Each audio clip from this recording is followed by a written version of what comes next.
ঋণ থেকে মুক্তি পেতে প্রতিদিন এই দোয়াটি একবার করে পড়ুন। অনেকে ঋণের বোঝা মাথায় নিয়ে জীবনটা অতিষ্ঠ হয়ে গেছে। পৃথিবীতে এমন কোনো লোক নেই যার ঋণ নেই, এটাই স্বাভাবিক, কারণ চলতে ফিরতে আমাদের কিন্তু ঋণ হয়েই যায়।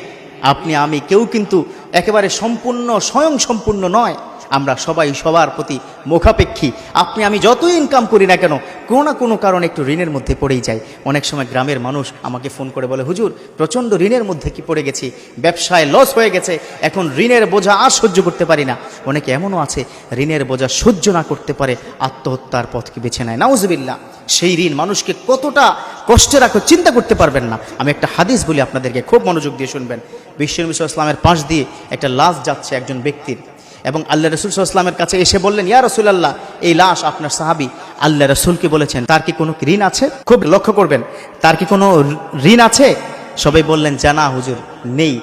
তখন আমার রাসূল বললেন, তাহলে জানাজাটা আমি পড়াবো, আর যদি ঋণ থাকে তাহলে আমি পড়াবো না, কারণ ঋণ যুক্ত ব্যক্তি যদি ঋণ না দিয়ে মারা যায় তাহলে তার স্থান হচ্ছে জাহান্নাম। নাউজুবিল্লাহ। কারণ ঋণটা কিন্তু হক্কুল ইবাদ। আপনি আমি যদি হক্কুল ইবাদটা মিস করে ফেলি, যদি না দেই, তাহলে আল্লাহ কিন্তু আপনাকে জান্নাত দিতে পারবেন না। কেন দিবেন না? কারণ যে ব্যক্তির কাছে আপনি ঋণী আছেন, তার ঋণ যতক্ষণ না পর্যন্ত আপনি শোধ করবেন ততক্ষণ পর্যন্ত আল্লাহ আপনাকে জান্নাত দিবে না। এই ঋণটা এত ভয়ঙ্কর জিনিস। তো সেই ঋণ থেকে মুক্তি পেতে আমি আজ ইনশাআল্লাহ তাআলা একটা দোয়া শিক্ষা দিব, যে দোয়াটা বুখারী শরীফের বর্ণনায় রয়েছে, হাদিসের বর্ণনায় রয়েছে। আপনারা এই দোয়াটা মনোযোগ দিয়ে শুনবেন। ঋণ থেকে মুক্তি পাওয়ার যে দোয়াটা আমার সাথে পড়বেন সবাই। আল্লাহুম্মা গফিনি হালালিকা আন হারামিক। আবার বলছি, আল্লাহুম্মা গফিনি হালালিকা আন হারামিক ওয়া আগনিনি বিফদলিকা আম্মান সিওয়াক, ওয়া আগনিনি বিফদলিকা আম্মান সিওয়াক। আল্লাহুম্মা গফিনি হালালিকা আন হারামিক ওয়া আগনিনি বিফদলিকা আম্মান সিওয়াক। এই দোয়াটা যদি আপনি পড়েন, প্রতিনিয়ত যদি পড়েন, ঋণের বোঝা যদি পাহাড় পরিমাণও থাকে, আল্লাহ পাক ইনশাআল্লাহ তাআলা ঋণের বোঝা ধীরে ধীরে আপনাকে মওকুফ করে দিবে, হেফাজত হয়ে যাবেন আপনি। ঋণটা খুব মারাত্মক জিনিস। ঋণ থাকলে কিন্তু ইবাদতও কবুল হয় না।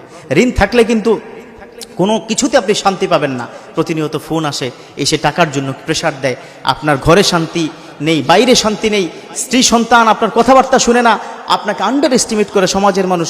মূল কারণটাই কিন্তু একটা, আপনি ঋণের বোঝা মাথায় নিয়ে ঘুরছেন। তাহলে আজ থেকে এই দোয়াটি পড়বেন, ইয়াকিনের সহিত পড়বেন।